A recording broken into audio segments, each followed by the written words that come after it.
तो बच्चों आज हम लोग बात करने वाले हैं नेक्स्ट टॉपिक के बारे में। जो नेक्स्ट टॉपिक हमारा है वो है जेवीएम। जेवीएम क्या होता है? काफ़ी इंपॉर्टेंट क्वेश्चन है, एग्ज़ाम में हमेशा पूछता है। जेवीएम यानी कि जावा वर्चुअल मशीन। जेवीएम का फुल फॉर्म जावा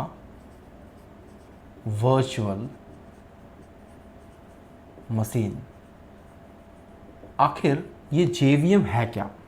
हमें अक्सर ये नाम सुनने के लिए मिलता है और हमें ये जानना बहुत ज़रूरी है कि जेवीएम क्या होता है और हमारे जावा के कौन सा ऐसा पार्ट है जिसे जेवीएम कहा जाता है, यानी कि जावा वर्चुअल मशीन कहा जाता है।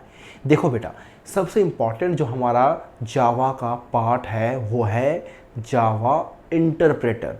देखो, जावा के पहले C++ जैसे लैंग्वेजेस जो थे वहाँ पर कंपाइलर एज ए ट्रांसलेटर इस्तेमाल किया जाता था, लेकिन जावा एक ऐसा लैंग्वेज आया जो कि दो तरह का ट्रांसलेटर को बेयर करता था। पहला कंपाइलर, दूसरा इंटरप्रेटर। कंपाइलर पूरे इंस्ट्रक्शंस को, पूरे कोड को एक बार में एग्जीक्यूट करके ट्रांसलेट कर देता था। वही इंटरप्रेटर जो था वो एक एक लाइन को एग्जीक्यूट करके ट्रांसलेट कर देता था।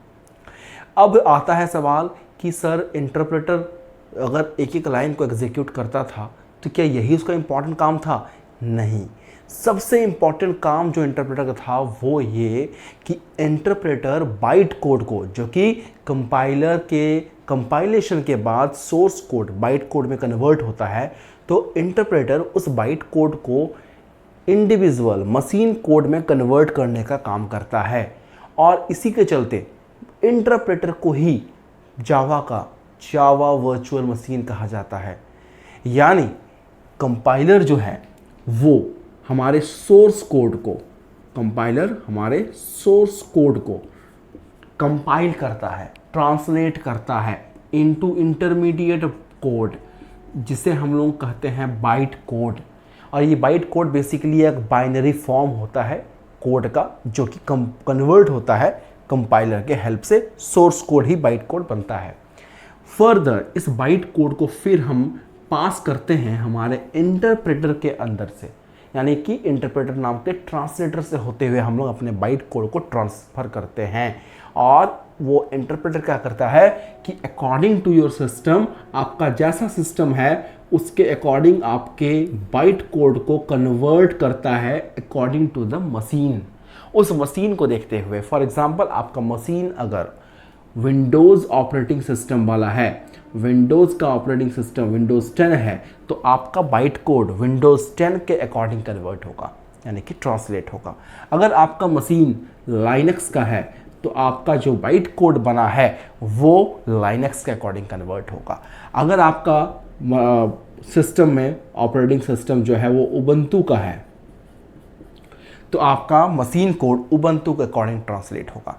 ये जो ट्रांसलेट कर रहा है डिपेंडिंग अपॉन द मशीन, उस सिस्टम को देखते हुए जो ट्रांसलेट करने वाला काम कर रहा है, ये करता कौन है? बेसिकली ये करता है इंटरप्रेटर।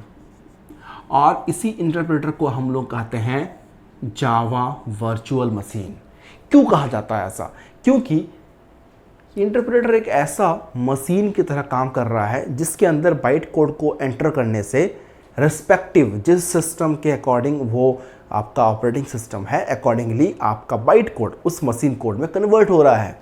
इसी के चलते चूंकि ये इंटरप्रेटर एक वर्चुअल मशीन की तरह काम कर रहा है, जिसके अंदर अगर बाइट कोड को एंटर किया जाए, तो आपको as a output machine code मिल जाएगा। और ये मशीन कोड उस सिस्टम के अकॉर्डिंग रहेगा जिसमें आप अपने कोड को एग्जीक्यूट कर रहे हो। चूँकि it is behaving like a machine, that is why हम इंटरप्रेटर को ही कहते हैं जावा वर्चुअल मशीन, यानी कि जेवीएम। आई होप ये पूरा कॉन्सेप्ट क्लियर हो गया होगा। मैंने आज के इस क्लास में पिछले कुछ वीडियोस के क्लास के लेक्चर्स को भी मैंने रिवाइज़ किया है और आपको ये पिछले क्लासेस को समराइज़ करने में भी हेल्प करेगा। मिलेंगे नेक्स्ट क्लास में जावा के और भी बहुत इंपॉर्टेंट टॉपिक्स के बारे में जो क्लास 9th ICSE को कवर करेगा। ठीक है, तब तक के लिए टेक केयर, खुश रहें, goodbye. Don't forget to subscribe our channel. Also press the bell icon.